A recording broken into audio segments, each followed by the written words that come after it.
What the DTMF? These days, everybody's getting more involved in the production end of VO work. We're going to take a look at a handy tool for making some noise in this edition of Stuart's Audacity Tips. The one thing about getting through 2020 that has really made me hopeful is watching the way the VO community has been so supportive, both of each other and of new entrants into the craft. That's one of the reasons I started SAT. Help me out. Pass this along to someone else. Don't worry, I want you to. Have you ever had a need to create that signature sound of a push-button phone being dialed?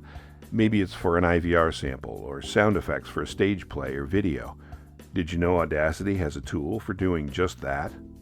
You can generate authentic touch tones that are correct for your needs.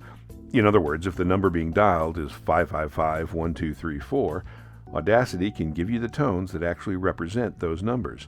No more painstaking web searches for sounds and editing them together. The tool is called DTMF Tones, and it's located on the Generate menu. As an aside, DTMF stands for Dual Tone Multi-Frequency, which AT&T marketed as touch tone. The musically inclined among you might recognize the tones as two-note chords. That's how DTMF works. One note is the row, the other is the column.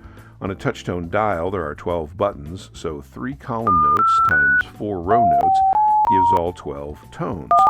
There's actually a 4th column in the spec, but consumers never got to see that. End of geeky rabbit hole. To generate a DTMF sequence, select Generate DTMF Tones from the main menu. The dialog box presents several controls. Let's say you want to generate the sound of someone dialing 555-1234. Type 555-1234 with no hyphen into the DTMF sequence box. For amplitude, I typically use 0.7. The generated tones will be evenly spaced throughout that duration, so set it so that you don't use more than about 1/4 of a second per tone, or 2 seconds for the whole sequence. Click OK to generate the sequence on the current track. It looks like this. Let's zoom into that guy.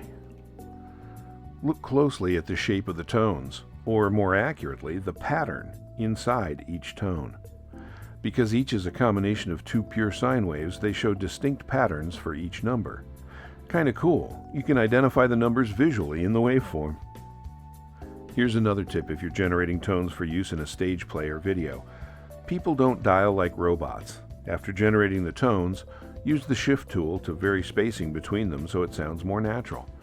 On the other hand, if you're making a sound to represent an automated system dialing the number, try using 1/8 second tones. That's about 0.125 seconds, with no silence between them.